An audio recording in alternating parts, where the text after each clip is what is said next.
स्वाध्याय का प्रश्न नंबर 2। नीचे दिए गए प्रश्नों के उत्तर लिखिए। प्रश्न 1, रात को कुत्ता पड़ाव की रखवाली कैसे करता है? तो रात को कुत्ता वफादारी पूर्वक पड़ाव की रखवाली करता है। रात को पड़ाव की ओर कोई चोर लुटेरे आते दिखाई देते हैं तो कुत्ता भौंक भौंक कर उन्हें दूर भगा देता है, यानी कि कुत्ता सावधानी पूर्वक पड़ाव की रखवाली करता है। प्रश्न नंबर 2, सेठ ने बंजारे के साथ कौन सी शर्त रखी थी? तो हमें मालूम है छात्र कि बंजारा सेठ के पास रुपये उधार लेने के लिए जाता है, लेकिन रुपये के बदले में गिरवी रखने के लिए उसके पास कुछ नहीं था। तब सेठ ने बंजारे को कहा कि तुम अपना एक कुत्ता है वह मुझे जमानत के रूप में दे दो। जब तुम सारे रुपये मुझे लौटा दोगे तब मैं तुम्हें यह कुत्ता वापस लौटा दूंगा। इस प्रकार सेठ ने बंजारे के आगे पैसे के बदले में कुत्ते को गिरवी रखने की शर्त रखी। प्रश्न 3, सेठ ने कुत्ते को क्यों मुक्त कर दिया? तो यहाँ मित्रों हम देखते हैं कि अभ्यास का प्रश्न नंबर 2 का 5वां प्रश्न है, सेठ ने कुत्ते को क्यों मुक्त कर दिया। वही जवाब यहाँ लिखना है कि सेठ ने कुत्ते को क्यों मुक्त कर दिया।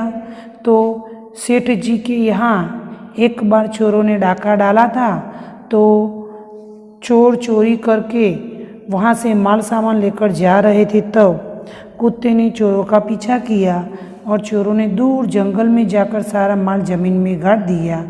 फिर वो 9-2-11 हो गए। तब कुत्ता वापस आकर सेठ जी को जंगल में ले जाता है और भौंक भौंक कर वह जगह बताता है, और जहाँ चोरों ने सामान गाड़ दिया था उसे अपने पैरों से मिट्टी खोदने लगता है और चुराया हुआ सारा सामान वहाँ मिल जाता है। तब सेठ जी बहुत खुश हो जाते हैं और खुश होकर कुत्ते को मुक्त कर देते हैं। प्रश्न नंबर 4,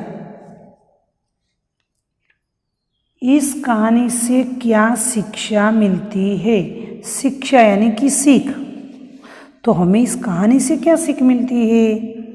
तो छात्रों हमने देखा कि वफादार कुत्ते पर भी बंजारा ने सोच समझकर उसे मार दिया।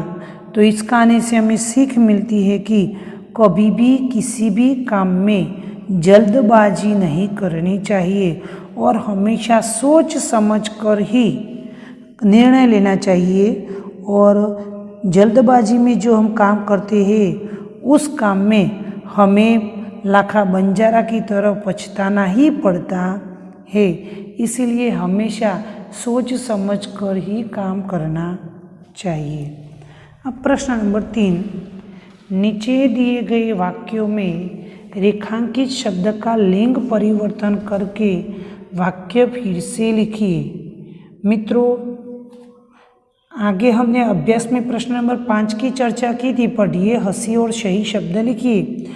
तो उसमें जो लिखा था लिंग परिवर्तन, वैसा ही यहाँ लिंग परिवर्तन है, लेकिन घोड़ा दौड़ रहा है तो उनका लिंग परिवर्तन घोड़ी दौड़ रही है।